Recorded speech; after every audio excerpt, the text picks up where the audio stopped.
చంద్రబాబు అధికారంలో ఉండి చేసింది ఏం లేదు, అధికారంలో లేకపోయినా చేసింది ఏం లేదని షర్మిల చెప్పారు. చంద్రబాబు అన్ని విధాలుగా విఫలమయ్యారని విమర్శించారు. సమైక్య శంఖారావంలో భాగంగా తూర్పుగోదావరి జిల్లా అమలాపురంలో ప్రసంగించిన షర్మిల చంద్రబాబుపై తీవ్రంగా విరుచుకుపడ్డారు.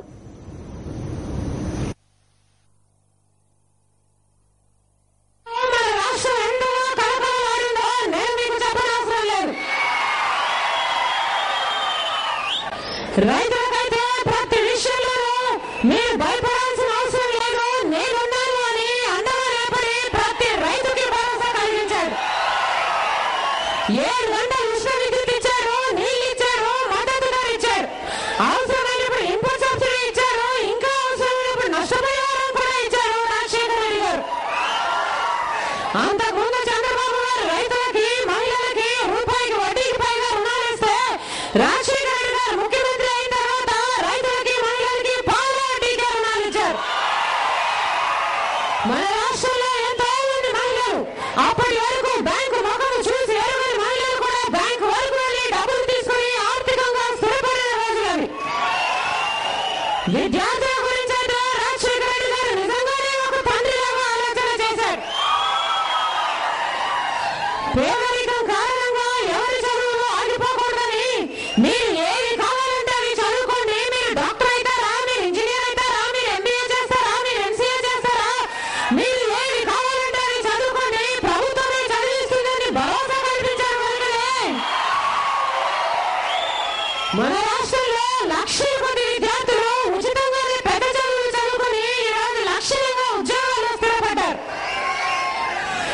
గొప్పవారికి ఏదైనా జబ్బు వస్తే ఎప్పుడు గవర్నమెంట్ హాస్పిటల్కి పోరు, పేదవాడు మటుకే ఎందుకు గవర్నమెంట్ హాస్పిటల్కి వెళ్ళాలి అని రాజశేఖర రెడ్డి గారు ఆరోగ్యశ్రీ ప్రవేశపెట్టి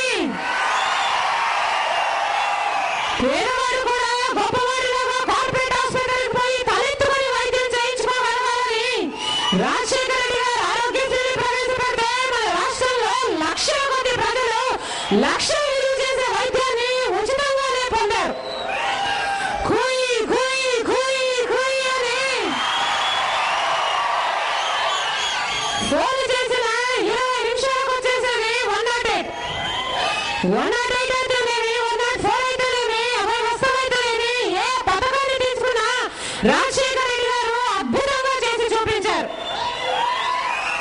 దేశమంతా 5 ఏళ్లలో పేదల కోసమని 47 లక్షల ఇళ్లను కడితే రాజశేఖర రెడ్డి గారు ఒక్క మన రాష్ట్రంలోనే 47 లక్షల పక్కా ఇళ్లు కట్టి చూపించారు.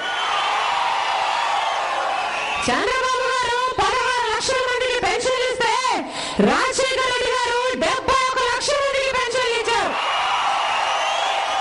అంత పెద్ద మనసు రాజశేఖర రెడ్డి గారిది. ఇంటింటి తలుపు తట్టి మరి సంక్షేమ పథకాలను అందించిన ఏకైక ముఖ్యమంత్రి రాజశేఖర రెడ్డి గారు. ఎన్ని పథకాలను చేస్తూ కూడా ఏ ఒక్క రోజు ఏ ఒక్క ఛార్జీ పెంచలేదు రాజశేఖర రెడ్డి గారు. ఎందుకంటే ఆయనకు తెలుసు, నేను ఏదైనా ఛార్జీ పెంచితే అది పేదవాడి మీద పడుతుంది, నాకు చెల్లెల మీద బాధపడుతుంది, అది నాకు ఇష్టం లేదనేవాడు రాజశేఖర రెడ్డి గారు. రాజశేఖర రెడ్డి గారు ముఖ్యమంత్రి 5 సంవత్సరాలలో ₹1 అంటే ₹1 కరెంటు ఛార్జీ పెరిగిందా? ₹1 అంటే ₹1 గ్యాస్ ధర పెరిగిందా? ₹1 అంటే ₹1 ఆర్టీసీ ధర పెరిగిందా? ఏ ఒక్క ఛార్జీ పెంచకుండానే, ఏ కొత్త పన్ను వేయకుండానే అన్ని అభివృద్ధి కార్యక్రమాలు అద్భుతంగా చేసి చూపించిన రికార్డు ముఖ్యమంత్రిగా నిలిచారు రాజశేఖర రెడ్డి గారు.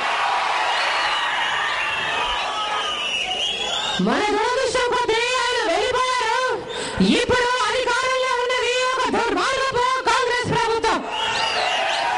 రాజశేఖర రెడ్డి గారి ప్రతి పథకానికి చుట్టూ పెట్టింది, రాజశేఖర రెడ్డి గారి ప్రతి ఉద్దేశాన్ని విమర్శించింది ఈ కాంగ్రెస్ ప్రభుత్వం.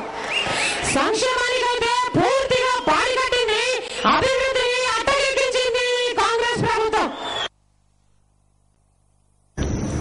రాష్ట్ర విభజనకు కారణమైన కుమ్మక్కు రాజకీయాలపై షర్మిల తీవ్రంగా విరుచుకుపడ్డారు. కానీ వైఎస్సార్ కాంగ్రెస్ పార్టీ మాత్రం కోట్ల మంది ప్రజల తరఫున పోరాడుతోందని చెప్పారు. ఇవి 11వ రోజు సమైక్య శంఖారావం విశేషాలు.